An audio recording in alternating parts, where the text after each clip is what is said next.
Bendito Dios, damos muchas gracias, Señor, en esta mañana. Gracias por permitirnos, Señor, abrir nuestros ojos a un nuevo día, Señor. Gracias por la bendición que es siempre estar en tu presencia, Señor. Poder iniciar un día, Señor, con el conocimiento de que tú eres quien nos sustenta, que tú eres quien nos fortalece y quien nos capacita, Señor, para enfrentar cada una de las cosas que vamos a vivir el día de hoy. Te rogamos, Señor, que tu Espíritu Santo esté en nosotros, pero de una manera fuerte, Señor, que sea percibida por la gente a nuestro alrededor, Señor, que nosotros no apaguemos esa luz, Señor, que está en nuestro interior y que eres tú. En esta mañana, Señor, te pedimos que tu Espíritu Santo redarguya a nuestros familiares, amigos, vecinos, Señor, que aún no te conocen, a la gente con la que interactuamos, de justicia, de juicio, que los guíe, Señor, a toda verdad, y que, perdón, y de pecado también, que los redarguya, Señor, y que los guíe a toda verdad para que ellos puedan realmente reconocer su condición de pecado y que puedan también, Señor, saber que necesitan de ti, de tu salvación. En esta mañana, Señor, ponemos este tiempo en tus manos, te rogamos que nos hables por medio de tu palabra, Señor, que no sean palabras de hombre, Señor, sino únicamente tu palabra a la que escuchemos, que sigas revelándonos, Señor, las profundidades que hay en ti y que permita, Señor, que en ese conocimiento que estamos teniendo de ti, Señor, podamos también cada uno de nosotros ser redarguidos para que estemos preparados, Señor, conscientes de que tu venida está cerca. Bendigo tu nombre, Señor, y bendigo también a cada uno de mis hermanos que están aquí en esta mañana y a sus familias, en el nombre de Jesús. Bueno, recapitulando un poquito lo que hemos estado viendo el día de ayer y un día previo, fue acerca de lo que nos dice Primera de Tesalonicenses, capítulo 4, desde el verso 13 y hasta el capítulo 5, ¿sí? Verso 11, donde nos habla acerca de la venida del Señor Jesucristo. Veíamos que esto es en cumplimiento a la promesa que el Señor hace a sus discípulos y pues que la va a cumplir justamente en un momento dado. Ahora, decíamos que esta es nuestra esperanza como hijos de Dios, ¿no? El estar aguardando la venida del Señor, pero que esa esperanza debe representar para nosotros también el anhelo de estar preparados, y hablábamos acerca de esta parte el día de ayer en Lucas capítulo 12, si gustan vamos a retomar ahí. El verso 35, donde decía, estén ceñidos vuestros lomos, y decíamos cómo esto se relaciona con Efesios capítulo 6, donde dice que los lomos deben ser ceñidos, ¿sí? Con la coraza de justicia y encendidas vuestras lámparas. También hablábamos acerca de lo que significa que nuestras lámparas estén encendidas, de acuerdo a lo que dice Mateo capítulo 4, 5, perdón, versos 14 al 16, que dice, vosotros sois la luz del mundo. Una ciudad asentada sobre un monte no se puede esconder, ni se enciende una luz y se pone debajo de un almud, sino sobre el candelero. ¿Sí? Aquí dice encendidas vuestras lámparas y alumbra a todos los que están en casa. Fíjense aquí qué interesante, porque a los primeros que debe alumbrar es a los que están en casa, y vamos a hablar de la casa como ese hogar natural que tenemos, ¿no? Nuestra familia, pero también esa luz tiene que alumbrar en nuestra casa espiritual. Además dice así el versículo 16, así alumbre vuestra luz delante de los hombres para que vean vuestras buenas obras y glorifiquen a vuestro Padre que está en los cielos. Entonces mencionábamos que la luz que nosotros irradiamos al mundo son las buenas obras, ¿sí? Muchas veces quizá nos hemos quedado con la idea de que la Gran Comisión implica ir y predicar el Evangelio, ¿sí? Que la gente se convierta, pero decíamos que esto tiene una implicación mucho más allá, porque la gente en definitiva no va a estar dispuesta a escucharnos si en primer lugar no ven esa luz, ¿sí? Que hay en nosotros, y esa luz, como estamos leyendo en esta porción de Mateo, se refiere a nuestras buenas obras. Esto simple y sencillamente nos habla de congruencia, que la palabra que nosotros hablamos a la gente debe estar respaldada por nuestro testimonio. Eso es súper importante, súper, súper importante, porque creo que ha sido uno de los desafíos más grandes que como iglesia hemos tenido, y me atrevo a decir que quizá también uno de los fracasos más terribles, ¿no? Que muchas veces al gente ver pues nuestra falta de testimonio, sería más correcto decir, pues quizá eso hace que ni siquiera deseen acercarse a conocer a Dios, porque dicen, bueno, si lo que me estás ofreciendo es algo que tú tienes y yo realmente, no nos lo dicen, ¿no? Muchas veces, pero eso es como el mensaje detrás. Si yo no logro ver esos cambios en tu vida, pues ¿cómo puedo realmente esperar que mi vida sea transformada? Así es que también hemos leído en Pedro, ¿sí? Capítulo 3, verso 15 y 16, cuando hablamos acerca de apologética, y que con eso arrancamos en un momento dado, es Primera de Pedro, que dice la palabra de Dios que antes de estar preparados para presentar defensa ante todo el que nos demande razón acerca de la esperanza que hay en nosotros, lo primero que dice este verso es: santificad al Mesías como Señor en vuestros corazones. Santificar al Mesías, hemos entendido que no simplemente es decir Cristo es santo o Dios es santo, sino santificar al Mesías significa que mi vida tiene que respaldar el testimonio que estoy dando con mi boca, ¿sí? Entonces, esto es súper vital que lo entendamos. Como hijos de Dios, nuestra vida debe ser reflejo de esa transformación que el Señor está haciendo en nosotros. Y como vemos también aquí en Lucas 12, 35 y 36, pues es algo, es un requisito indispensable para quienes estamos esperando la venida de nuestro Señor y Salvador. Dice, sean semejantes a hombres que aguardan a que su Señor regrese de las bodas, para que cuando llegue y llame le abran al instante. Y viene en este pasaje de Lucas 12 una parábola acerca de un grupo de siervos que, pues viendo, dice la palabra, que quizá tardaba su señor, pues se dieron a la borrachera, a golpear a otros siervos, a comer y a beber. Y esa es como, digamos, la actitud que uno asume cuando no está esperando el regreso de Cristo, ¿sí? Ese es el gran peligro que hay, que si no estamos esperando, decíamos que una de las frases más comunes que hay hoy en día es, pues disfruta tu vida, vida solo hay una, el día de hoy es para vivirse, vive tu vida como si fuera el último día, pero eso como llevado al punto de decir, haz lo que quieras, no vive como se te dé la gana.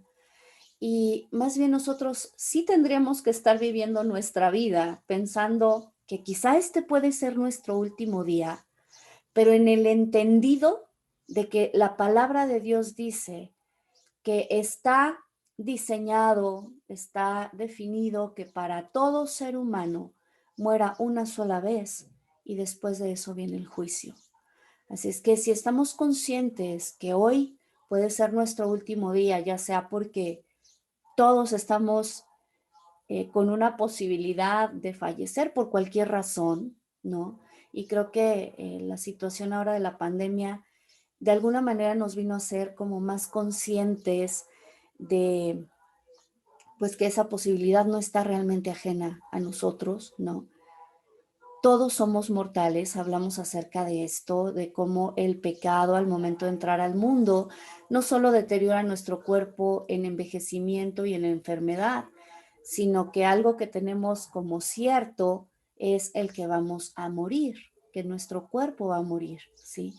Sin embargo, decíamos también que la diferencia entre una persona que muere en Cristo es que tiene la esperanza de levantarse a una vida eterna, en tanto que una persona que muere sin Cristo se va a enfrentar a una doble muerte. Y en este sentido, podemos decir que toda la humanidad se divide en dos grupos.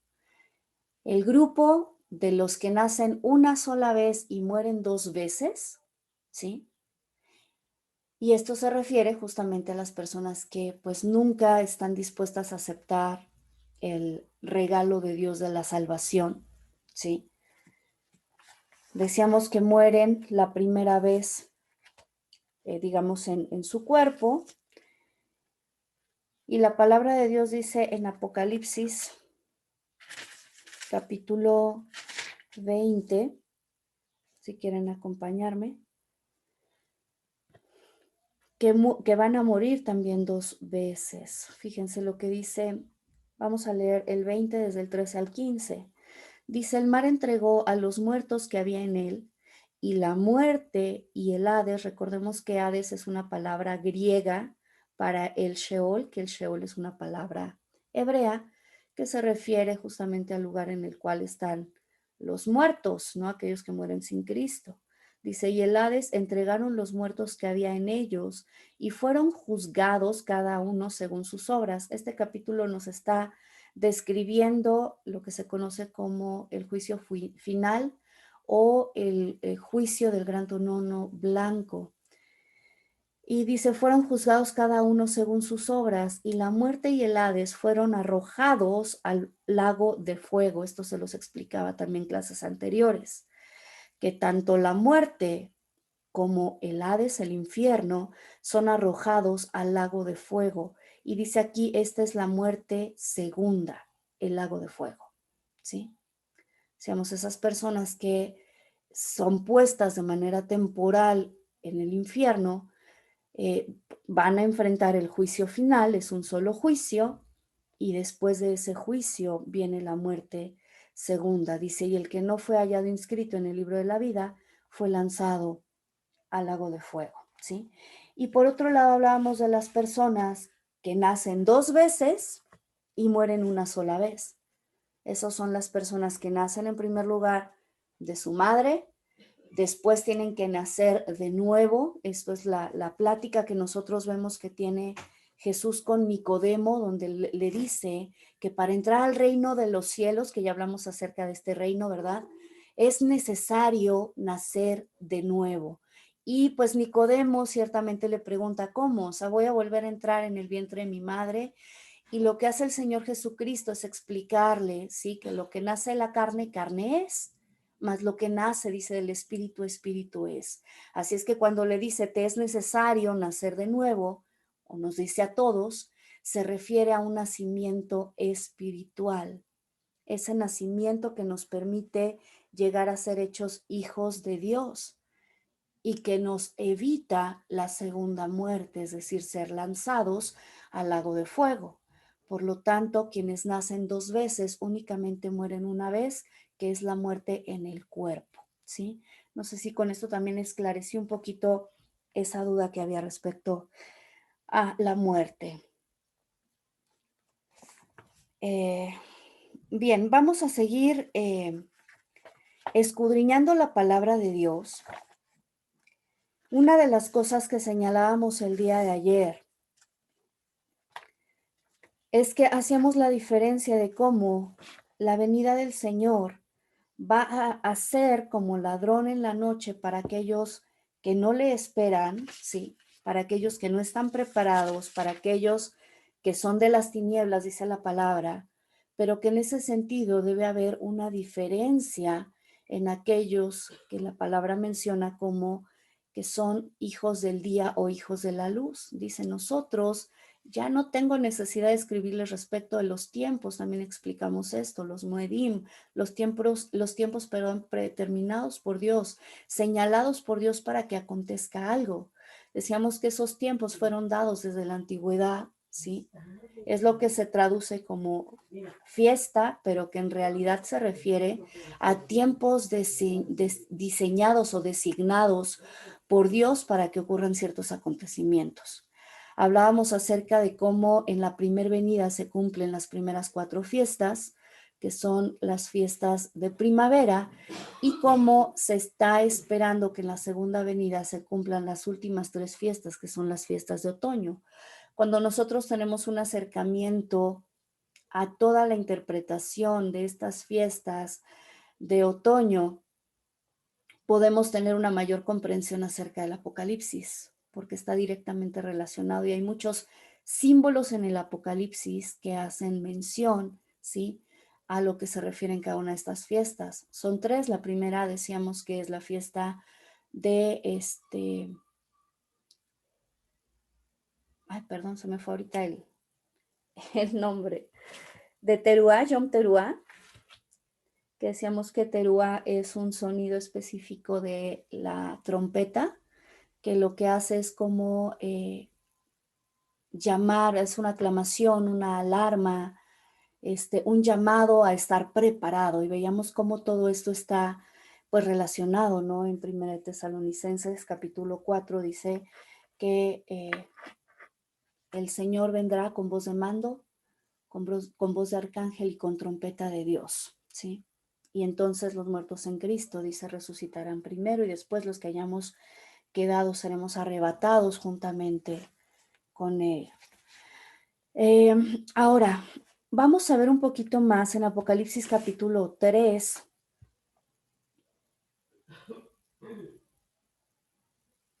Justamente de estas personas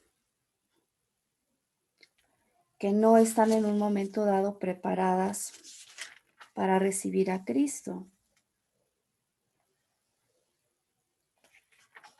Es Apocalipsis 3:3. Le está hablando aquí a la iglesia de Sardis y dice así: por tanto, recuerda lo que has recibido y has oído y guárdalo y arrepiéntete. ¿Sí? Vamos a leer desde el verso 2 para que se den cuenta cómo todo esto está relacionado. En el verso 2 dice: sé vigilante y consolida las otras cosas que están a punto de morir porque no he hallado, tus obras perfectas delante de mí. Por tanto, recuerda lo que has recibido y has oído y guárdalo y arrepiéntete. Pues si no velas, se recuerdan que leíamos nosotros tanto en Tesalonicenses como en Lucas, y lo vamos a leer en Mateo, que el llamado es a velar, a orar, a estar preparados. Pues si no velas, llegaré como ladrón y no sabrás a qué hora llegaré sobre ti. Así es que vemos que no únicamente el Señor va a venir como ladrón para aquellos que están en tinieblas, es decir, aquellos que aún no conocen de Dios, sino también para aquellos que conociéndolo, vuelvo a repetir, este es un mensaje dado a la iglesia en Sardis, ¿sí? ¿Y qué es lo que le dice a esta iglesia en Sardis en el verso 1? Dice: sé tus obras, que tienes reputación de que vives, pero estás muerto. Es decir, aquellas personas que en un momento dado están dentro de la iglesia, pero que en realidad su vida no está alineada a la palabra de Dios. También es un llamado para ellos, porque para ellos dice: pues si no velas, llegaré como ladrón y no sabrás a qué hora llegaré sobre ti. Así es que es tan importante que también como iglesia estemos preparados para recibir a nuestro Señor. Hablábamos acerca de lo que implica esa preparación. Vamos a seguir elaborando sobre esto, lo que es la preparación, a entender que, bueno, el Señor nos dejó en su palabra todo lo que nosotros necesitamos saber para estar listos a lo que se viene. Vamos a empezar a escudriñar el capítulo 24 de Mateo. Y digo empezar porque es un capítulo que trae pues muchísima información en relación a las señales antes del fin, ¿sí? Y es nuevamente un llamado a que estemos preparados, a que sepamos entender los tiempos, las señales, Voy a referirme, antes de entrar aquí de lleno, esta palabra señales, es la palabra ot en hebreo. Y esta palabra es la que aparece, igual que la palabra moedim, en Génesis capítulo 1, verso 14. Fíjense, esto es bien interesante. Dice así: y dijo Elohim, haya lumbreras en la expansión de los cielos para diferenciar entre el día y la noche, y sirvan para señales, ot, y para las estaciones, ¿no?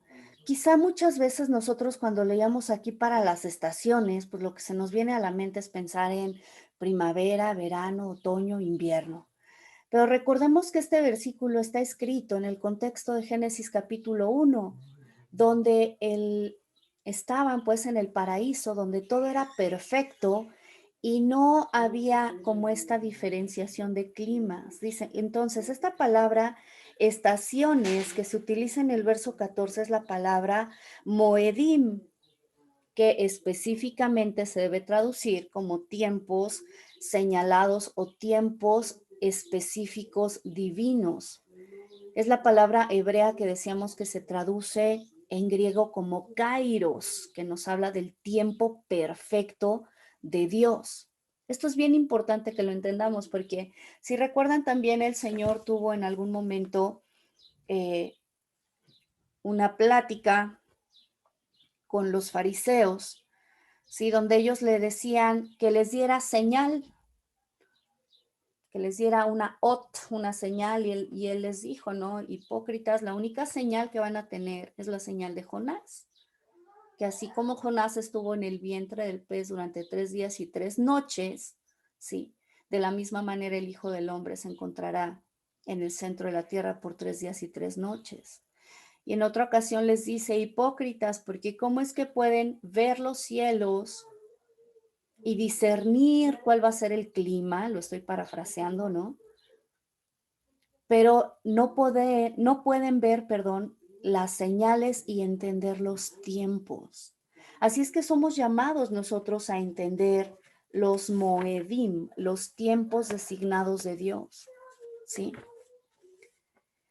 En ese sentido, vuelvo a repetir, en la medida que tenemos una mayor comprensión acerca de los tiempos diseñados o designados por Dios en la antigüedad, estas tres últimas fiestas de otoño que están por cumplirse proféticamente, nosotros vamos a tener una mejor comprensión acerca de lo que debemos esperar, ¿sí?